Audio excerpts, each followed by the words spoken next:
le sako. Il y a dit bolombo. Greffe international, il y a peuple mokonzi, peuple souverain. Le sako bisikanye sobozami bande konangai. Merci beaucoup na Marius Bayende.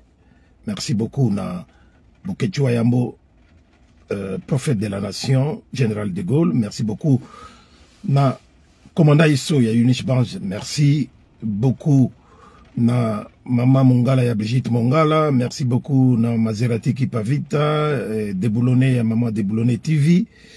Merci beaucoup na Bob Mabata. Merci beaucoup na Anatole. Merci beaucoup na honorable et déshonorable Alain Boyo ya Mama Gimboyo. Merci beaucoup na Jean-Louis Moudele Bangwandi, Mibaramo, Roger Bamokande, le combo Bamokande, Balé Nayo. Voilà donc bandeko nangai le sako bandeko tout oyaba babundeli moka tout ça ko bundana bango mboka et longo. En tout cas, félicitations à vous les jeunes qui ont repris les choses en main. Félicitations à vous, continuons ainsi. C'est samedi 2 mars, la place Trocadéro à Paris pour marcher jusqu'à l'ambassade de la République démocratisée du Congo. À partir il y a 11h, 12h, tous à la déjà la place Trocadéro et ça la bien parce que on doit maintenir la pression contre les occupants et leurs accompagnateurs. Félix Tshilolo, Chintutu, Félix Trichekedi, Oyo Azali, un moins que rien. Il n'a pas de valeur, on peut pas lui donner l'étoffe d'un chef de l'État et d'un garant de la nation parce qu'il n'est rien du tout. Il est vraiment rien du tout. Hein? Na question oyezali na titre na biso binope bokoyi ko répondre yango qui gère vraiment la RDC parce que Félix a rien. Donc pour moi je vous l'ai dit directement que celui qui gère la RDC c'est Paul Kagame, Paul Kouagame. C'est lui qui gère la RDC depuis 5 ans. Depuis plusieurs années, depuis plus ou moins, toujours dans 30 ans, et que Félix, Papesaye, posté Yako Pesa, qui ressemble à un gouverneur de la RDC. Mais le gérant, c'est Paul Kouagame. Ponanin na lobiboye, ponanin to lobiboye, ba preuve ezako monana, tout ça ko mona tout ndenge ezako leka bande konangai Afro Congo Poiti. Merci d'être là. Ce n'est pas du tout sérieux. Ce n'est pas du tout sérieux. Peuple congolais, réveillons-nous complètement. Tout sito lamukaki, mais tout ça qu'on lamuka penati na sukate. Yang moni to ko féliciter ba jeune, ba prendre relève ici dans la diaspora. Mais oyo bazana na kati ya Congo na Kinshasa même. Bazan dans la peur, bazan dans la crainte, dans la peur. Essayez de faire quelque chose. Bobi mana torpeur wana bozanango parce que ce pays nous appartient. Toti kelango Félix Trichekedi. Lui c'est un tricheur, lui c'est un fraudeur, et azali na marionnette, aza rien du tout. Il continue à vous mentir. Il fait semblant en tout et pour tout pour vous berner. Pour que lembi sabino. Bolanda yete na ba gauche droite ba voyage ba bilobe la waza ko loba bande ko ngai. Na yaki pona yako kimambangu na sala marche na ngai na sala comme d'hab. Mais le temps ne me le permet pas. Il continue à pleuvoir. Yangwana bomoni na vandi na zana kati ya mutuka.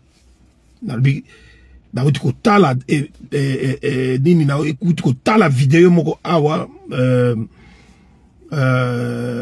ndeko ngai Blaise Landana utiko tindela ngai ya Wakacha boyebiye oyo azali Tshisekediste azalaki batu ya ba Félix Tshilombo akenda pe kuna zonga na maboko pamba liboso na banayi kondima ete mais En tout cas, na komi mo muke ko landa ye ko tala ye et puis na wuti ko landa vidéo oyo ba wuti ko tindela ye ba wuti ko tindela nga pardon na Blaise Landana. Oya peuple mokonzi a wuti ko tindela nga yango et makamuna yoki wana wakacha aza koloba ba vérité kaka obisi to komi to koma to lobaka. Donc wakacha komi koloba yango. Bravo na yo wakacha.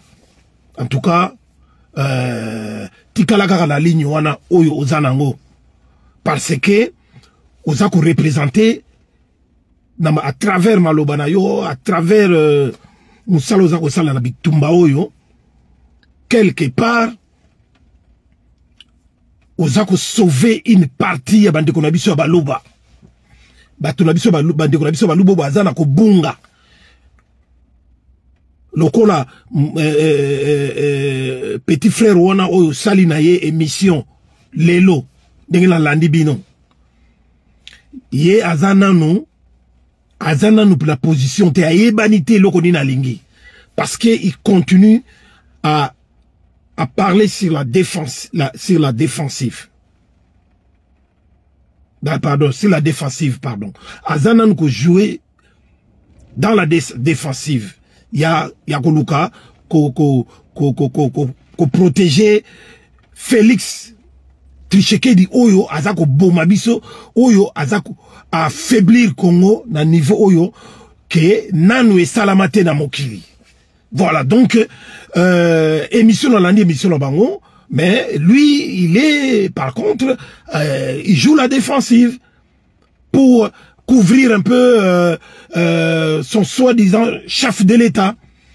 Parfait. Bino, Nalingi, Wakacha, c'est un peu qu'on revoit cette appellation de chef de l'État et de chercher à savoir qui doit être chef de l'État.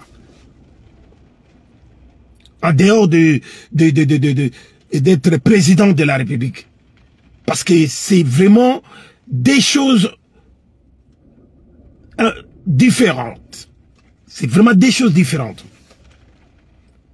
Pour Nangaï, on appelle un chef de l'État, c'est lui le véritable commandant suprême et le garant de la nation. Mais un président, tout simplement président, il peut être comme on va dire le président allemand. C'est un titre honorifique. Parce que le président allemand ne gouverne pas. Mais il y a un exécutif qui gouverne en Allemagne. Sous la tutelle, il y a Premier ministre ou bango kuna en Allemagne babenga yango il y a un terme là. Boko melangai awa Chirac Makayabu, le sang compagnie boko melangai à Olivier Ilunga, premier ministre allemand kuna babenga gaye nani chancelier, voilà. Comme chancelier. Voilà. Donc président de la République exact pour nangai ce qu'on poussait plus loin réflexion au comment on a que président de la République exact mingi ba titre moko honorifique. Par exemple na mboka ni msusu na repese exemple na Italie. Na Italie aussi c'est pareil. Il y a un président de l'Italie. Mais c'est lui qui gère, qui dirige. Oyo, Azako dirigeait l'Italie, il y a un premier ministre. Voilà. Donc Félix n'a rien à voir avec l'étoffe d'un chef de l'État ou d'un commandant suprême ou d'un garant de la nation et tout ça. Malgré que Balobaka, la Congo, exécutif faisait bicéphale et tout ça, mais Félix Nassau Sabino, depuis 5 ans et plus, n'est rien du tout. Mais vraiment rien du tout. C'est lui qui gère la RDC Congo, pendant l'occupation rwando-ougandaise, Tobak s'appelle communauté internationale, Nassima, c'est lui qui gère la RDC. C'est bien entendu, c'est bien connu, c'est Paul Kouagame. Botala binomoko, Nengemimi, Azako Tepa Tepa. Vous allez vous rendre compte que Félix, il est zéro. Chigène. Et loco ezate. Alors, na utiko landa dekoranga wakacha. Hein? Donc, somo na muluba ya solo. Baluba oyo, ba kenyaki na sima Félix. Na cadre moko, na ndenge moko ya moi, ba soutien moko tribaliste. Mais, bah, il faut se rendre compte que tribalisme est zamabé parce que Maréchal Mobutu a même abissé ndenge wana te to boyimboka ekabwana. Bah, zongi nanzela ba reprendre conscience. Chirac Makayabou, l'entrepreneur, merci d'être là. Afro Congo, merci d'être là. Olivier Ilunga, bozomona ke bon Ilunga eza kombo ya d'origine luba et cause eza la paix ya origine ya Katanga, mais Olivier Ilunga c'est Zaïrois. Nenge moko wakacha pe à reprendre esprit na ye a monika za Zaïrois parce que biso ba Zaïrois tozalaka teke oh naza mungala mukongo muyanzi mutetela ou je ne sais quoi encore. Donc biso toza bazaïrois tokotikala bazaïrois il faut to bundela mboka wana en tant que bazaïrois yango moni tant que bima na ba marche na ba jeune et tout ça to bimisi ba drapeau na biso ya Zaïre parce que yango kutu ezana ba projet futur te yango na hymne national ya la zaïroise. On parle du présent, de contrôler les pays, de gérer les pays en tant que des Zaïrois, étant Zaïrois tout ça que gérer yango na ndenge mo que pour l'avenir mboka na biso ils ont toujours progressé, ils ont développement à Makassi parce que tous ont considéré que notre pays et nous-mêmes nous formons qu'un seul individu. Voilà. Hymne national, la zaïroise. Ça ne parle pas seulement des projets futurs. Mais sur le hymne national, il y a occupation, il y a drapeau bleu. Nous bâtirons, nous ceci et tout ça, nous chanterons, nous danserons, c'est toujours ils ont le kamukaka au futur. Yangola bandiko nangai, fermons la parenthèse, na zongi, na zao solola, na zao landa, na uti kolanda, wakacha na nyonami, wakacha za clair, à propos ya Félix Chilolo. Félix, un bon arrière. Félix, nous sommes en danger. Le pays est en danger. Le pays est menacé d'être détérioré, d'être, balkanisé. Notre pays est sous la menace directe. Il y a Rwanda, Ouganda, y compris la communauté internationale, la MONUSCO, l'ONU, Bazana Simawana, pour balkaniser. C'est dans les projets maléfiques, il y a américains, non, occidentaux en général. Et ça, les Cambo, ça va monter, hein. Et ça, les Cambo, que le peuple congolais, il faut tout télémer la yangon, n'a moukete. Yangon, tout ça, qu'on l'a moussabino, que, ceux qui te salika qu'à moindre erreur, nous finirons très mal. Très, très mal. Yangon, la bande konangai, wakata zolo bango clair. On ne peut pas continuer à aller de négociation en négociation et tout le temps tu remarques que tout même les Africains tout va remarquer en OK, mais les Congolais on ne leur comprend, on ne les comprend plus. Les Congolais ne savent plus qui ils sont par rapport à leur pays. C'est comme si nous Congolais on était des locataires dans notre propre pays. Pourquoi laisser ou se faire berner par quelqu'un qui est capable de rien? Moutoulouka Félix Tshilolo. Azako yiba biso ba élection, ba pesa ke pouvoir à kopesa, a sali ba ventiri ya koyiba biso, a koyiba bino ba élection, a tikali wana pour 5 ans encore, et au fil du temps, il finira par rester 24 ans. Na nenge ba olinga ba modifier ba constitution lokola ba zui, il y a plus d'opposition. Opposition peut-être il y a plus ou moins 29 personnes, 29 individus dans le parlement. Oyo ezali en majorité luba. Et biso sikoyo bandeko ba congolais, ba biso ba africain, mais ils ne nous comprennent plus.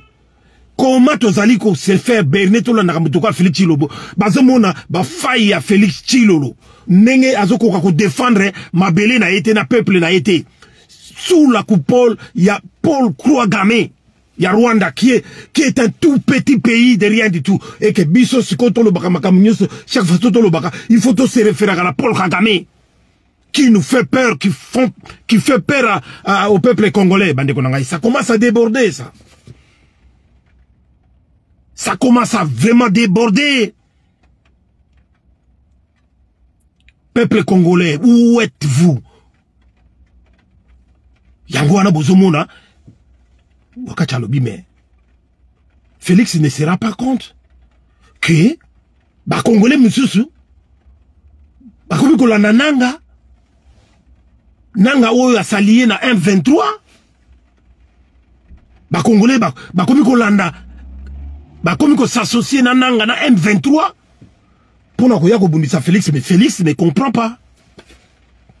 Si vraiment Félix n'a rien signé du tout avec Paul Kagame, il aurait dû appliquer depuis ba bombe zoko ya Congo au Kagame azotinda, il aurait dû appliquer. Son problème là, il y a à la moindre petite escarmouche. Lisez bien sur mes lèvres. Nous sommes bien équipés et qu'à partir de Goma, on peut facilement atteindre Kigali et Paul Kagame va fuir. Pourquoi il n'arrive pas à appliquer ça? Pourquoi il n'arrive pas à mettre en exécution ma déclaration naïe? Donc, c'est un aventurier, un petit aventurier, un mythomane. Bon, là, nzoto, on a été, ya mounene, et vimba, ya moulaï, et vimba. Il n'est rien du tout. Azana cerveau, ya moukebo, ya moinon. Ce qui te commis qu'on le boye, c'est parce qu'il y en a des trop. Trop, c'est trop. Wakacha le bien au clair, abiki me voilà. Naba dire na ye wana ya ba moindre escarmouche. Soka salé la kiango. Wana toko mona ki vraiment que oui, Félix a signé ba corte. Nenge petu wana mo bazu solo na escarmouche na wakacha yeza ko prendre la défensive pour le baquet. Non, en dehors, il y a signature, il y a accord Félix a signé Paul Kagame, comme quoi, nini, usine, il y a raffinage, il y a or, na ba coltan, ce nini, ba installé en na Rwanda, et puis, à exploiter minéraux na biso pour na calmer situation pour na paix ezala Félix a signé accord monsieur Stémé vraiment quand azoka na saluka zolo malembe c'est comme si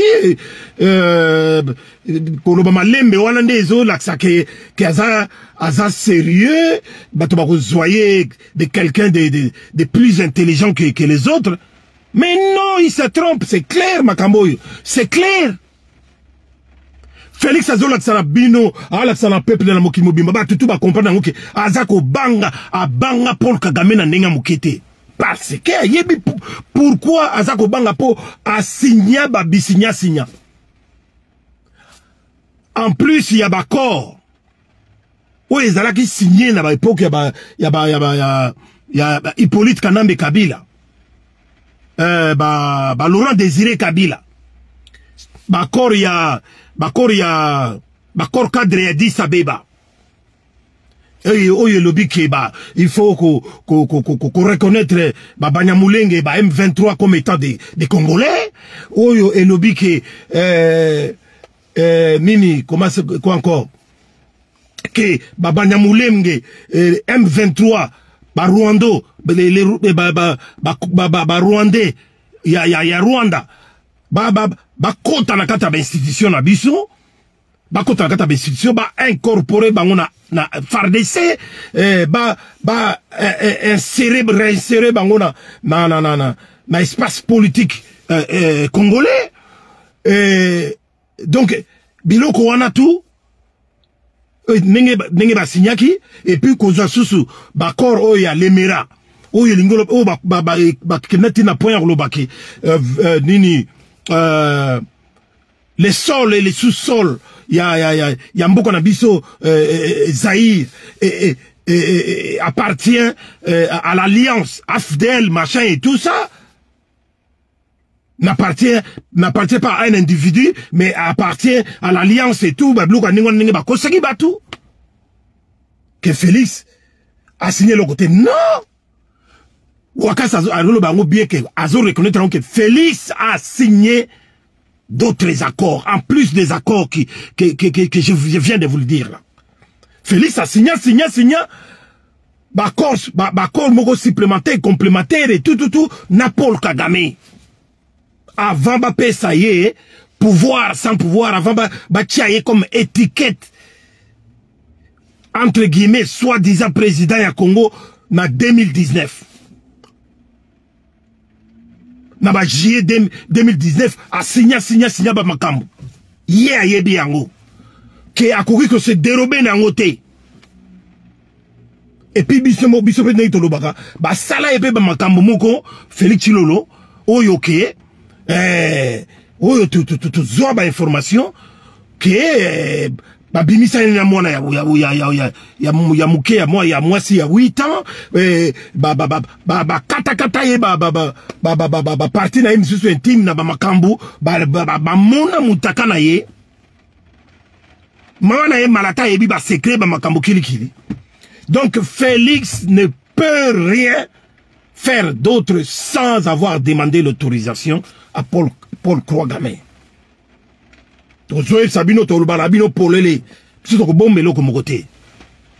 Félix, c'est ça son problème. N'attendez rien du tout à Félix. Félix ne pourra rien faire pour les Congolais, pour le peuple congolais, ou voire même pour notre pays. La preuve, 5 ans et meki. Asaïli Binonin. Rien. Et puis, Nengazawana, Soki Botel Meliete, Akosal a Pebino, rien. Akosal la Bino, rien. Et là, que Tikal Naïkaka, Vova, Makelele, Kolobaloba, Yamoni Paul Kagame Sekagaye. Yamoni Paul Kagame Sekagaye ne suivait pas les Congolais. Il gueule tout le temps. Hein? Ils vocifèrent à tout bout de champ, mais ils vont rien faire du tout. À Lobakutuke, Félix Chilolo, Azaloko Loka P Masoko na tubiga finiti boba asili. Tala ninga bazo sakana na mutu. Bongo mutu ninga na bino boku misakaye chef de l'État a dit ceci, chef de l'État. Yo mutu za na problème. ba agresser yo na famille na yo. Yo siko bano ki no tambolaka gauche droite pour ba négociation. Pour na koluka ba négociation. Akene na sommet ya Union africaine ou te oleka awa. Mabe akene na Angola. Et pas il y a Jean Lorenzo. Mabe ye wana Bruxelles. Nenge moko. Tout ça pour Azuluka akutana na Paul Kagame. Mutu oyo ya lobaki ke plus jamais na kokutana na Paul Kagame ke azali agresseur ce qui bo ba terme nyoso utilizaki. Nenge toyoki autobenga awana na Bruxelles ke aza criminel et bona boye ba abenga bango ba voleur bazoya ko ba bango bazana ba or na ba coltante comment nini Union européenne bazoya signer ba contrat mais Union européenne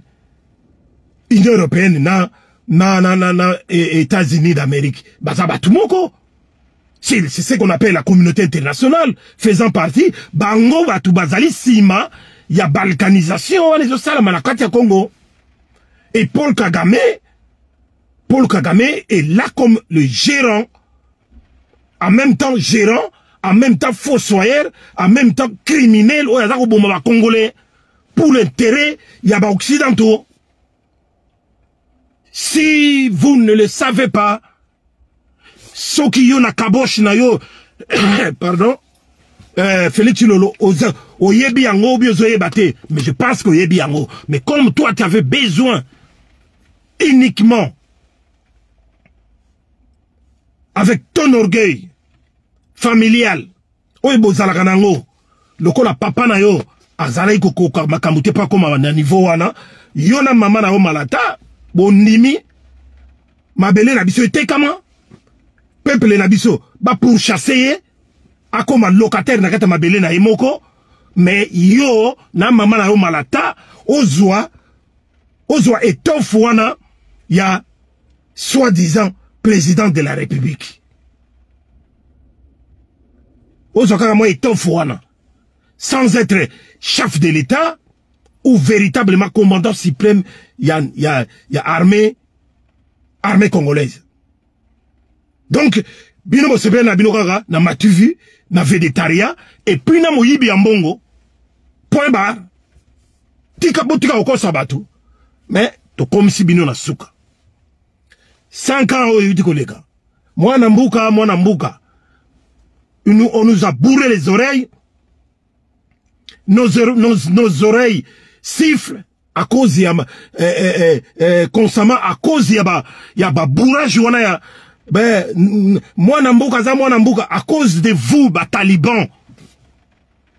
Mais na ba ventilo ya uti ko sala ya ko yiba lisusu ba élection ya ko sala hold up électoral ya ko sala braquage électoral o uti ko sala po otikala na mboka wana toujours na même titre léger ya soi-disant chef de l'État n'a aucun pouvoir. Yeba que cette fois-ci ça ne passera pas. 5 ans wana même une année okokoma yango te Félix. So tozali kaka na mboka tozaka na mokili oyo lobaka biso ba misusu tosila ba congolais tout bakufa.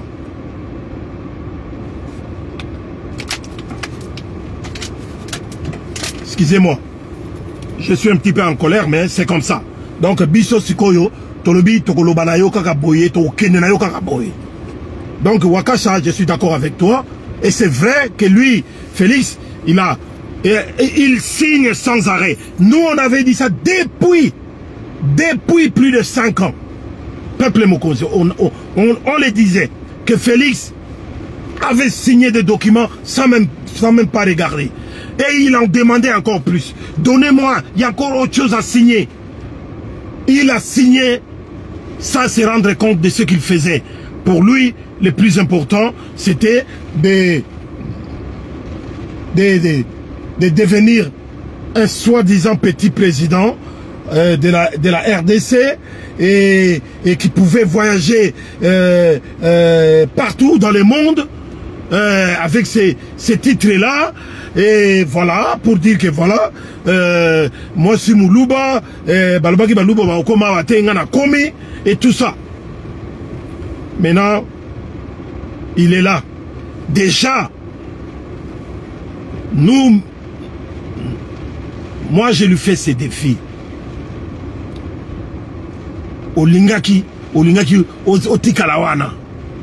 Mais ce qu'on l'accepte, c'est que tu es capable de réaliser pardon, les choses de bonne manière en respectant les normes de chaque pays dans le monde, les normes, c'est-à-dire la gouvernance normale pour gérer un grand pays aussi grand comme la République démocratisée du Congo.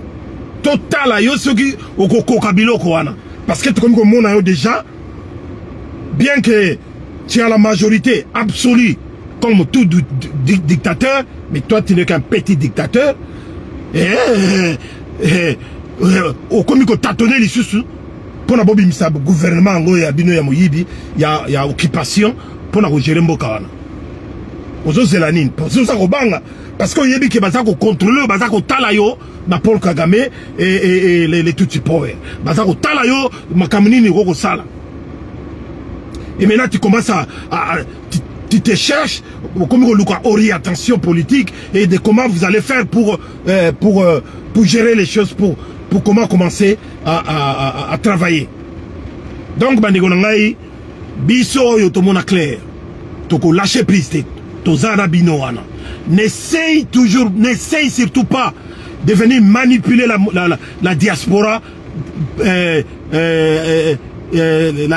la jeunesse, surtout la jeunesse de la diaspora, pour tes bêtises, comme quoi on ne doit pas te critiquer, on doit pas te fustiger, dans ma bêtise, il y a complot aux Arosala, ma Kamboma B aux compléter contre le peuple congolais.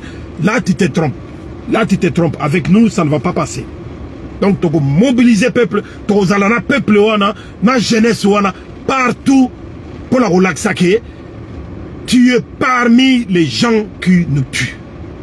Tu es un véritable criminel du sang, criminel économique, et puis, dans l'entretemps, un tribaliste, Oyo, Azako divisé Mbokanabiso, à commission, à la commission Lokola, Rwanda, qui est divisé entre les Tutsis et les Hutus. Mais il n'y a pas d'abisso au Kokayangote. Au Kokayangote. Parce que c'est pas normal. Ceux qui ont pas aux qui pouvoir na yo normal. N'engé bâtir ce bazar pouvoir. Na simaya peuple. Tu ne peux pas tâtonner comme ça. Tu ne peux pas hésiter à décider pour protéger ton pays. Ton monio, ma déclaration ya minene, suivant la loi, suivant les principes, il y a gouvernance, il y a Mouto, il y a normal, il y a président de la République, chef de l'État. Ma déclaration, par exemple, il y a état d'urgence, il y a état de siège. Chez toi, rien ne fonctionne. Or, mesure wana, et ça, mesure oyo, un commandant, un véritable commandant suprême Moutazokango.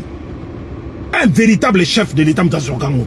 Mais tout ça, au salaba, déclaration état d'urgence, et il y a état de siège.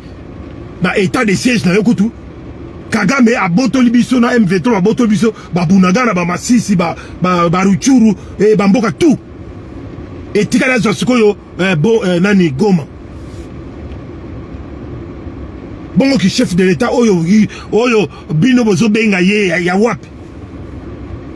Alors donc, Bisito Yaka, Tobano Yaka, pour redresser la situation. Ce qui est lobby na nenga kotenga mabiso zonsi makamnanzela. Voilà, on a gagné sur le Rabinoka Mouké, Yango Wana, mais on est ensemble, Wakacha, on est ensemble. Comme tout Moulouba qui se respecte, comme tout Moulouba qui est patriote, oyo alingi mboka na ye amoureux de son pays continuer à agir ainsi na batu lokola ya ndenge oyo oyambi wana oyo azako tâtonner azoluka défendre Félix pendant au moment où que jamais tu défendre muta ndenge wana voilà mboka ezokende na kobeba et que Félix azokaba yango ofele tozomona clarté ba africain to comme la risée de tout le monde de tout le monde entier et surtout ba africain ba maliens les autres ba ivoiriens ba tout ba komi kolobela biso lokwa bana miki à cause de Félix Chitunto Chifwaba Tshisekedi il y en a des trop on a biso to konyeka koloba ndenge wana merci de m'avoir suivi Blaise Landala Panza Bilili